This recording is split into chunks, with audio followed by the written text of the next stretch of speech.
The faint pulse flickered across the command hollows, a thin ripple buried under layers of deep space noise. Admiral Karox leaned forward, ridged eyes narrowing as the signal resolved into a repeating pattern. A human transmission, weak, ancient, improbable. He let out a soft breath through his gill slits, the sound halfway between amusement and contempt. A relic heartbeat, he said. Some forgotten probe still limping through vacuum. Around him, the Zephyrian High Command Chamber stirred with quiet laughter. 12 senior officers watched the waveform stabilize at a frequency the Empire had once catalogued as Terran. To them, the humans had been erased 3 millennia ago, burned out with righteous efficiency. The archives recorded it clearly. 20 Ark ships fleeing in panic, 1 million souls scattered, a species too fragile to rebuild. Inferior biology always collapses on schedule, General Vethran murmured. Karox tapped a talon on the edge of the display. Evector. Sector 19A, a technician replied. Range 40,200 kilometers beyond patrol grid. Power level negligible. He allowed himself a slow, theatrically patient smile. See? A ghost. Their kind could barely maintain quantum relays before their collapse. Another officer chimed in, voice dripping with condescension. Imagine them now, dust and bone drifting between their broken worlds. Soft chuckles rolled across the chamber. Their confidence was absolute. Humanity had been extinguished. The Empire had ensured it with methodical precision. A second pulse arrived, cleaner, sharper. The technician frowned, adjusting the filters. Strange. The harmonics have changed. Changed? Karox echoed. A dead species does not tune its own signal. The technician hesitated, mandibles flexing, with rising tension. Sir, this one carries a structured data spine. That earned a ripple of interest, but not fear. Only the smug curiosity of hunters finding a wounded animal still twitching. Vethran stepped closer. Perhaps one of their arc fragments survived long enough to degrade into this pattern. Karox nodded. Their vessels were built for desperation, not endurance. A third pulse hit the grid. This time the chamber went still, because the signal had strengthened by a factor of 200%. For a moment, Karox simply stared. Impossible. Still negligible, Vethran said quickly. Even if a fragment remains, humans lack the biology to endure 3,500 years. Their tissues fail, their minds break, their species ends. The holoscreen flashed as the system auto-labeled. The transmission, Terran class, confirmed. A cold silence replaced the laughter. Only the low drone of machinery filled the gap. Then Karox exhaled, regaining his composure. Even if one of their last arcs still drifts, it changes nothing. The Terrans are extinct. Their bodies could not adapt to exile. Their cultures collapsed. Their war fleets fell apart within centuries. His tone sharpened. They are relics, the technician swallowed. Should we dispatch a scout wing? A full wing? Vethran scoffed. For a dying echo? Karox shook his head. No. Send 2 ships! Enough to confirm the debris, nothing more. We do not waste resources on a species that already destroyed itself. A small, tightening hum rolled under the chamber floor as the order transmitted. No one noticed the signal. Pulsing again, this time with a precision that did not belong to ghosts. The Empire's confidence held, unbroken, as the faint Terran transmission slipped into their territory like a quiet blade. A red-lined command channel opened across the outer sectors, carrying the sharp cadence of Zephyrian authority. Admiral Karox's voice filled the void with engineered resonance, each syllable designed to dominate lesser species. Unidentified Terran fragment, he declared. You trespass in sovereign space. You will surrender your coordinates. Disengage. All systems, and prepare for retrieval. The words repeated on 12 frequencies, fanning outward like a net. 2 Imperial cruisers advanced at a measured speed of 2,400 meters per second, their hulls glowing with the faint shimmer of combat shields. No reply came. Silence stretched across the relay grid, clean, deliberate, unbroken. The bridge crew exchanged glances, confusion edging into irritation. Karox signaled again, sharper this time. Terran entity, acknowledge. Failure to comply will be treated as hostile intent. You have 60 seconds to respond. The timer began its downward march. At the 20-second mark, the signal they'd been tracking shifted again. The waveform stabilized into a controlled band, neither weak nor distressed. Calm, intentional. A voice emerged, neutral, measured, unthreatening. Imperial vessel, it said. Your demands are noted. We decline. No tremor, no fear, no attempt at justification. Only refusal, spoken with surgical clarity. The chamber froze. Repeat, Karox ordered. The transmission played again, identical down to the nanosecond. They're posturing, General Vethran muttered. Some automated echo. Humans never spoke like that. Too controlled, too disciplined. He waved a hand dismissively. It's a bluff from a derelict AI. But the tech officer shook his head. The channel isn't synthetic. Signal origin is mobile. Range now 38 to 100 kilometers and closing. Closing? Karox repeated. It moves? Before anyone could respond, the Terran voice returned. Our position is defensive. We will not surrender. We will not engage unless fired upon. A line dropped like a blade. We do not seek war. Karox's mandibles tightened. They dare claim diplomacy? Vethran snarled. Their species had no standing to negotiate, even before extinction. But what unsettled them wasn't the message. It was the quiet confidence woven through it. No pleading, no weakness, just unshakable intent. Karox leaned forward. Scan their power signature. Minimal output, the technician replied. No weapons warm, no shield bloom. Their ship isn't preparing for combat. Then they accept destruction, Vethran said. Primitive to the end. The Terran voice cut through again, softer now.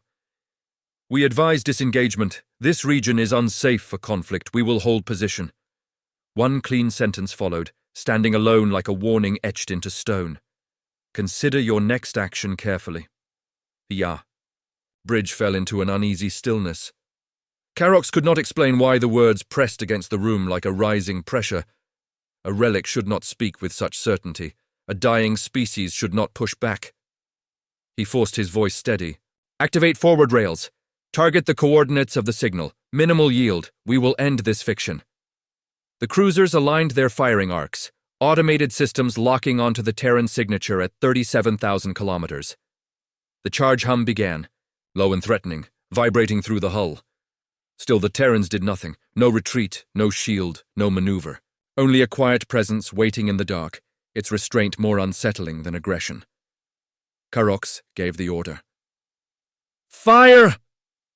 And the Empire's first strike lit the void as the Terrans held their silent line. The Imperial barrage crossed the void. In a clean, converging arc. 12 kinetic lances wrapped in radiant energy, each capable of carving through reinforced hull at a depth of 40 meters. Admiral Karox watched the firing telemetry stabilize, confident in the precision of the strike. At 37,000 kilometers, impact calculations reached certainty.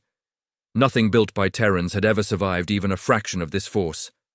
The lances struck. They did not explode, they did not tear metal, they did not even leave scorch trails. The energy folded in on itself, collapsing into a silent sphere no larger than a breath. Then, with surgical calm, it vanished, redirected out of the battle space with calculated efficiency. Impact. Null, the weapons officer whispered. The chamber fell completely still. Karox's mandibles twitched. Run the footage again! The playback repeated. 12 lances, 12 perfect hits, 12 dissolutions, not deflected, not shielded. Removed! Energy conversion detected, the technician said, voice tightening. Efficiency at 93.4%. The remaining output dispersed into dark space. Vethran stepped closer, confusion overtaking arrogance. No Terran system could invert energy at 90%. Their science never advanced beyond layered shielding. A new pulse emerged from the Terran signature. Calm, faint, controlled. The same voice as before. Imperial vessels, you have fired. We have neutralized your attack. We request disengagement. The restraint in the message struck harder than the barrage had. Karok snarled. Prepare second volley. Increase charge to full yield. I want that anomaly erased. But the system refused to lock. Sir, the officer stammered, their grid is interfering with targeting. Range now 34,900 kilometers and stabilizing. Every attempt redirects into false coordinates. Karox stared. They're overriding Imperial targeting? The tech officer swallowed. Not overriding, preempting. They predict our acquisition vectors before they deploy, every time. A single line appeared on the hollows, unbidden, unrequested, impossibly timed. Stand down! Further escalation is unnecessary! Arrogance! Vithran hissed. But the word didn't hold the same weight as before. Karox raised a hand. Scan their vessel, full spectrum. The results came back blank. No visible hull, no heat trail, no shield profile. Only a faint mass signature, as though the ship existed half a step outside the visible grid. Impossible, the officer whispered. They're bending the scan lattice. How? Vethran demanded. The answer arrived in the form of a second Imperial firing order, triggered by automated protocols. 6 additional lances deployed. They dissolved instantly upon contact with the Terran field, converted at 94%, and shunted away with the same casual precision. A hard, cold stinger hit the bridge like a dropped stone. Your weapons are ineffective. No threat, no boast. Just fact. For the first time, Karox felt something slide into the edges of his certainty. Not fear, yet, but a shift, like gravity reorienting around an unseen mass. He straightened. They cannot hold this defense forever. Prepare the fleet. If energy fails, we will break them by force. But even as he spoke, the Terran presence remained still, its quiet control more destabilizing than any weapon. The Empire had fired. The relics had answered. You said, the Terran signature held its silent position as the Imperial cruisers recalibrated for another strike. But beneath the surface of that faint pulse, something shifted, an almost imperceptible tremor across the dark space lattice. Admiral Karox didn't notice it, his sensors did. A tiny distortion at 0.002 AU, then another, each one too symmetrical to be debris. The technician's crest stiffened. Sir, multiple contacts emerging. How many? Counting. A pause. Dozens. Another pause. Hundreds. A final, cracking whisper. Thousands! Across the tactical display, small shadows peeled away from the void, each silently discarding cloak fields that had masked them for the length of the encounter. Black hulls materialized one by one, long, angular silhouettes forged from materials the Empire had never catalogued. Their formation expanded outward in disciplined arcs, 3,000 ships at full spread, every vector chosen with mathematical precision. Karox's breath stalled. Identify them. No Imperial signature, the officer said. No Council registry. Ulul's Terran, the relics had not drifted. They had returned, a new transmission cut through the channel, the same calm voice. Imperial vessels, stand down. This region is under Terran protection. Vethran barked a laugh, brittle and forced. 3,000? That is impossible. Their species fled in panic. Their last fleets numbered barely 300 ships. The technician replied softly. Then they built more. Beneath the fleet reveal, another layer of the plan unfolded, one the Empire had never imagined. On 417 worlds, on stations, mines, and occupied colonies, operatives who had lived lifetimes under Zephyrian rule opened sealed data cores and activated infiltration protocols passed down through generations. Across a slave-harvesting moon, AI, hidden Terran cell, emerged from deep tunnels, disabling communications in 49 seconds. On a frontier refinery, 12 embedded agents triggered synchronized power cuts that shut down an entire district without casualties. On a penal labor world, a coded whistle, 3 notes, rippled across the barracks, and 30,000 captives rose. In silent coordination, each site awakened like part of a single organism. Each movement was quiet, precise, inevitable. In the high command chamber, the tactical map lit with sudden disruptions across Imperial space. Karox stared in disbelief. These patterns, They're coordinated. Confirmed, the analyst said. All events triggered within a 3-minute window. Vethran's voice dropped. Humans could not plan this. They did not possess such reach. A single Terran line appeared on intercepted frequencies, spreading across colonies like a delivered verdict. We were never gone. In orbit, the Terran fleet accelerated. Not wildly, not chaotically. Controlled burns at 9.4 G, synchronized so tightly, their engine signatures resembled a single waveform. Cloak residue dissipated behind them like fading shadows. No weapons were armed, no missiles prepared. Their posture was defensive, but unbreakable. The Terran voice returned, soft but immovable. We seek no conquest. We reclaim what was taken. Pause.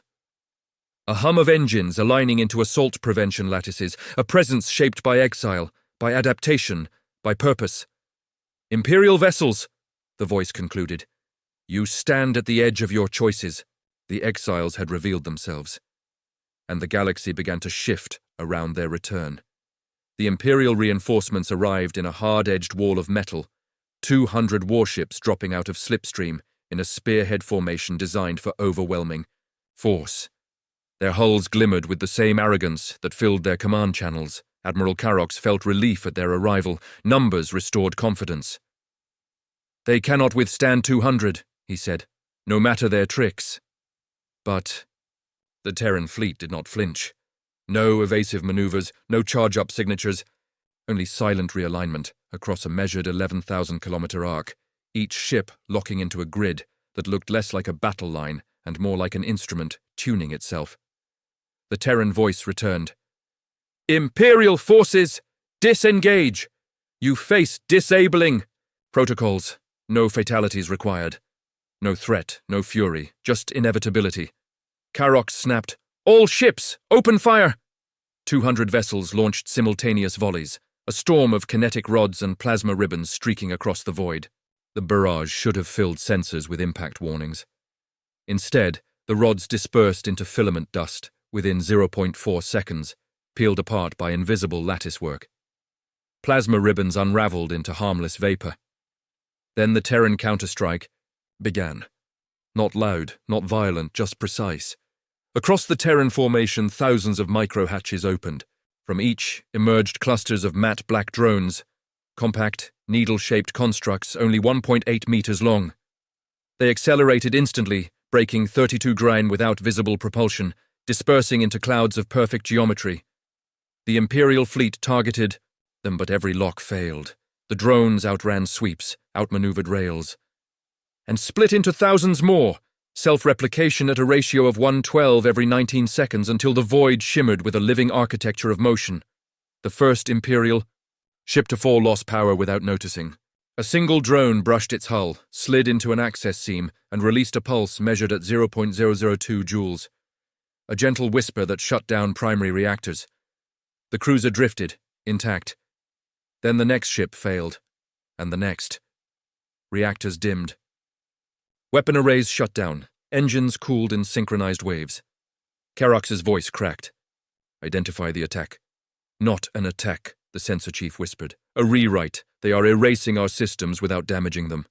A Terran stinger came through the comms. We do not kill prisoners. Drones swarmed the fleet, but none pierced armor. None harmed crew.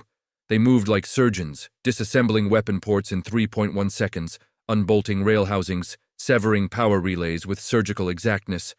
Panels floated free, drifting like petals around stunned Imperial ships. Less than 14 minutes, the brake line collapsed. All 200 ships lost propulsion, all weapons were neutralized, casualties, 0. Only disbelief filled the Imperial channels. Vethran struggled for breath. This is impossible. They're disabling a fleet without firing a shot. Karox felt his certainty fragment. How did they build this power in exile? Not power, the technician murmured. Mastery, the Terran voice returned, final and calm. Your ships are secure. Medical aid will be offered if needed. Do not resist recovery teams. Drones arranged themselves into quiet, patient formations around the drifting armada, holding the line with effortless control. The battle was over. The Terrans had broken the fleet without breaking a single life. The Imperial fleet floated powerless, 200 ships drifting in a quiet ring. Of disabled steel, Terran drones held position like watchful sentinels, their matte black forms suspended without tension. In the control silence that followed the brake line's fall, every Imperial channel filled with a single transmission. Broadband, translated, impossible to ignore. Zephyrian Empire, the Terran voice began, steady as a metronome. You operate a system where slaves outnumber masters 50-1. Your rule is built on extraction, indoctrination, and engineered obedience. This era ends today. The words rolled across the void, then jumped, rebroadcast through hijacked relays on every nearby world. Labor camps, mining grids, penal colonies, homes where families had never known freedom. One message, perfectly mirrored, spreading through. Networks the Empire believed were secure. Karox felt the weight of it pressing against his chest. They're broadcasting on Imperial frequencies, he said. Not just broadcasting, the comms officer whispered. They're overriding priority channels, everywhere, the Terran voice continued, calm and surgical. We were exiled for 3,500 years. In that time, we witnessed the consequences of power without mercy. We will not repeat the past. We do not seek conquest. We intervene. A map unfolded across the command hollows, system after system lighting with red markers. The numbers rose in horrifying clarity. 417 occupied worlds, billions living under forced labor. 50-1 imbalance, even Vethran fell silent. The Terrans offered no threats, no ultimatums, only facts presented like precise instruments. We observed your policies, the voice said.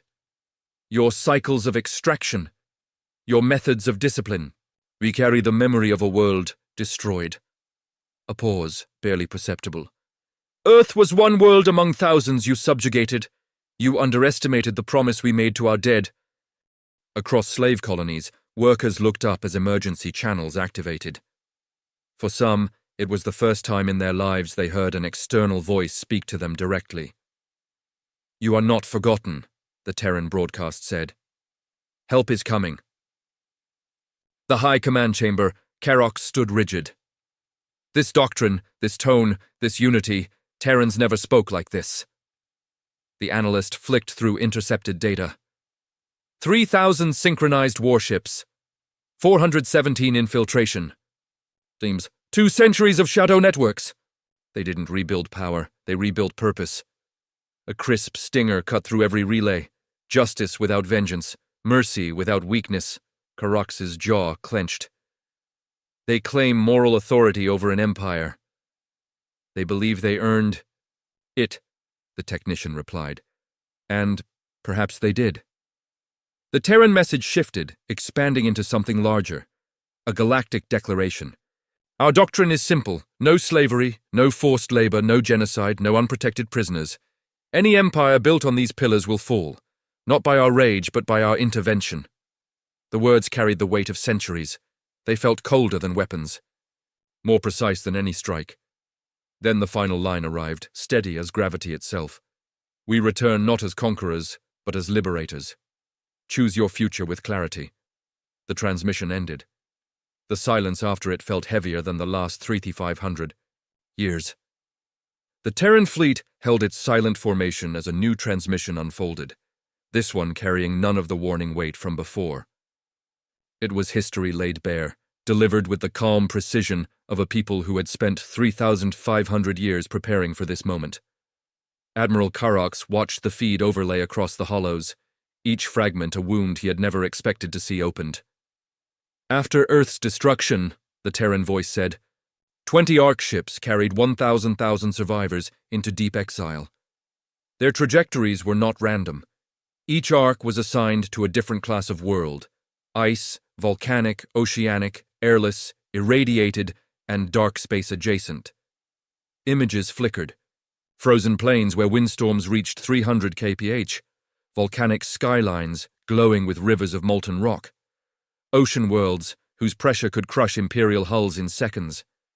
Yet on each, humans adapted, Not through desperation, but through engineered evolution and generational training.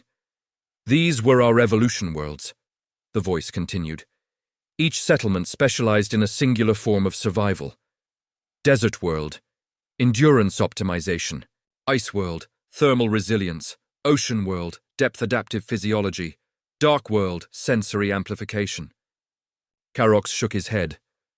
Conditioning, he muttered. More than that, the analyst replied. 3 millennia of directed adaptation. They reshaped themselves. The next phase of the broadcast revealed Ark schematics, massive vessels repurposed into foundries and fabrication platforms.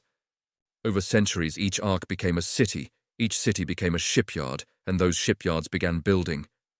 From the original 300 Terran warships, the voice said, we expanded.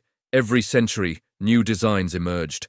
By the time we re-entered Imperial space, our defensive fleet numbered 3,000 vessels. A stinger appeared, clean and cold. We built for survival, not domination. Karox's mandibles twitched. Their hulls, they're unfamiliar. Composition is non-imperial. The tech officer nodded. Material density suggests fused hypercarbon, likely sourced from volcanic worlds. Some signatures hint at dark matter composites. The hollows shifted again, now showing Terran dry dock rings orbiting barren moons. Monolith structures kilometers wide, quiet and symmetrical. Construction cycles played at accelerated speed. Frames assembled, armor fused, systems tested. Launches executed with mechanical grace. No ceremony, no crowds, only purpose. They built a navy in hiding, Vethran whispered, in plain sight of no one. The Terran voice continued without pride and without apology. We did not forget Earth. We honored it. Every ship carries a shard of its soil or stone. Every vessel bears a name chosen from our lost cities. Images followed. New Quito, Lagos Reborn, Mumbai Ascendant, Soul's Promise. A lineage written in metal. And for 3 millennia, the broadcast said, we watched the galaxy change. We studied its empires, its failures, its cruelties. We prepared so that if we ever returned, we would return ready. Karox swallowed the truth he could no longer avoid. This was not a species clinging to survival. This was a civilization forged, in exile, refining itself with a singular direction no empire had ever matched. The Terran voice softened. We do not seek to rule your galaxy, only to ensure it no longer resembles the one that destroyed our home. The transmission ended with a single line, steady as the fleet that hung above them. Prepared is not the word. Determined is. The collapse hour began without a countdown. No flare of engines, no triumphant charge, just a single shift across. The Terran formation, barely perceptible, yet enough for every Imperial sensor to spike in alarm. The 3,000 ships realigned in one silent motion, their vectors tightening into a lattice whose geometry no Imperial strategist could decipher. Admiral Karox watched the grid lock into place at 0.7 seconds. What are they doing? The analyst's voice trembled. Not an attack pattern, something broader. Across the fleet, Terran vessels released thin, translucent pulses, non-lethal waves spaced at perfect intervals of 0.4 AU. These pulses did not damage hulls. They did not overload systems. They simply rewrote the electromagnetic environment, turning every Imperial weapon into an inert sculpture. Sir, the weapons chief gasped. Our rails just unfired. The charge collapsed. Reboot. Karox barked. We did. They failed again. How many? All of them, every ship, 212 in the sector, all weapons offline. The Terrans had flipped an entire fleet in less than 4 minutes, then the next phase hit, from Gay. The Terran command ships, precision drones, different from the earlier needle types, burst outward in coordinated spirals. These were broader, shielded, and moved at a controlled 6.1 G. Optimized not for ship disablement, but for infrastructure. They bypassed the Imperial vessels completely, and dove toward occupied worlds. Infiltration channels lit up across the EU. Network as 417 pre-positioned human cells received synchronized activation codes. Their movements mirrored the fleet's, calm, purposeful, exact. On a mining planet with 6 billion enslaved workers, Terran drones shut down the Overseer grid in 19 seconds, rerouting authority to neutral protocols that preserved life support, but removed punishment systems entirely. On a gas harvester world, transport choke points opened automatically. 10,000 prisoners watched in disbelief as their restraints powered down without a single alarm.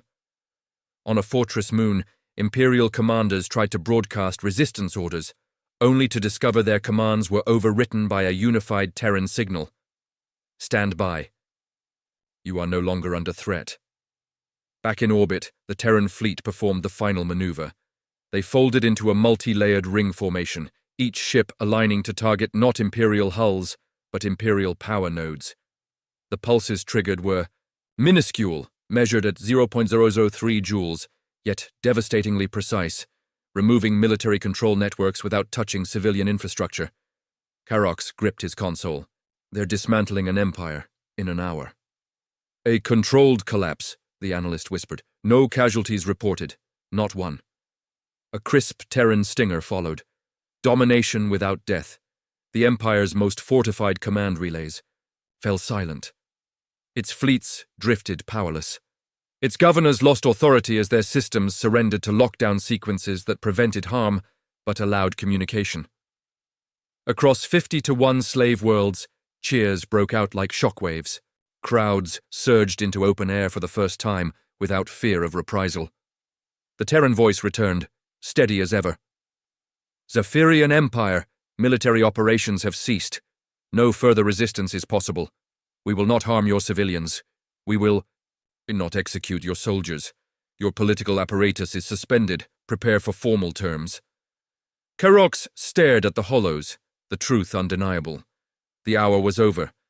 The Empire had collapsed, not beneath fire, but beneath precision. The void around the disabled Imperial Armada settled into an uneasy calm. Terran ships held formation, engines at idle, weapons dormant. No advance, no intimidation. The victory had already been secured hours ago, and the silence that followed it carried an unfamiliar weight across every Imperial channel. Then a new transmission arrived. Broadband, deliberate, and unmistakably Terran. Imperial forces, your lives are not in danger. All prisoners of war will receive medical evaluation within 22 minutes. Prepare to receive boarding teams. They are unarmed. Admiral Karox stiffened. Unarmed? Boarding a fleet of this size? The analyst shook his head. They aren't boarding to capture, they're boarding to help. Terran drones and medtech shuttles glided toward the drifting ships, scanning for injuries. On one cruiser, where a reactor surge had left 119 crew unconscious, Terran teams stabilized every one, repairing environmental systems, sealing ruptured corridors, and leaving behind portable life support packs marked with a single symbol, a blue circle representing Earth. Karox watched the feed in stunned silence. They rescue the very soldiers we sent to destroy them. The second Terran broadcast reached even deeper into Imperial territory. Civilians across Zephyrian space remain in shelters or secure dwellings. Terran intervention teams are neutralizing military systems only. You will not be harmed. Reports flowed in. On a frontier city with a population of 8.2 million, power remained stable, water remained clean, and food distribution continued uninterrupted. Terran drones had rerouted the failing municipal grid before any loss of life could occur. But mercy was not leniency. Within this wave of protection came another operation, the quiet removal of those who had orchestrated centuries of brutality. Terran enforcement teams, augmented operatives trained on exile worlds, executed precision arrests across hundreds of systems. No executions, no chaos, just extraction. On a fortress world, the warden of Sereth's chain, responsible for the deaths of 93,000 prisoners, was taken alive in under 14 seconds. His guards disarmed without injury. On a slave mining colony, the Overseer cadre surrendered the moment Terran vessels appeared overhead. Their shock absolute when no punishment followed. Only binding, transport, and formal charges read with clinical clarity. Karox felt Imperial authority dissolving in real time. Our political hierarchy, it's evaporating. It's reorganizing, the analyst corrected softly. Look, across the hollows, Terran transmissions guided worlds toward immediate stability protocols.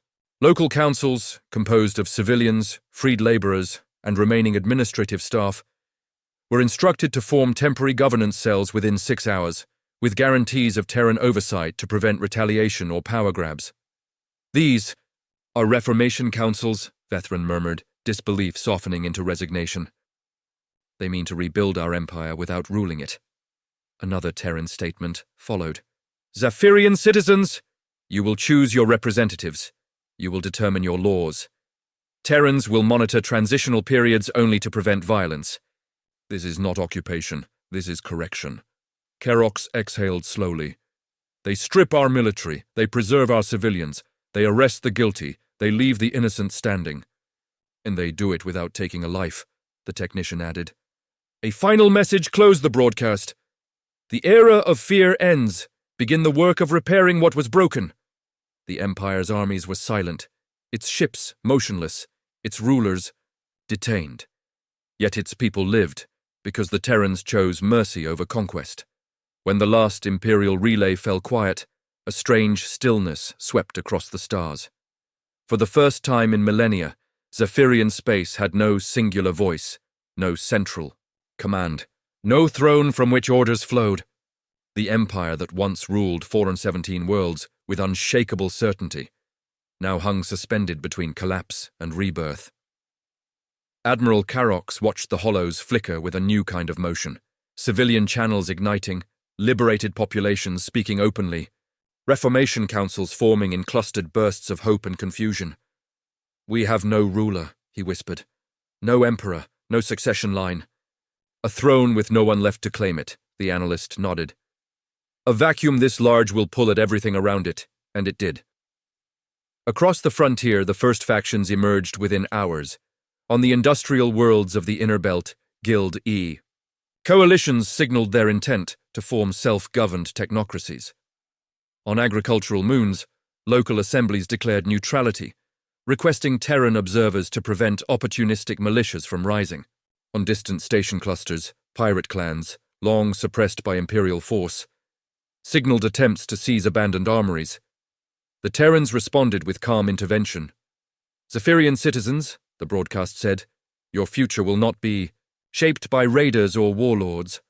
Order will be maintained through stability, not domination. Terran vessels repositioned into a wide defensive web, covering 12 sectors without threatening a single civilian port.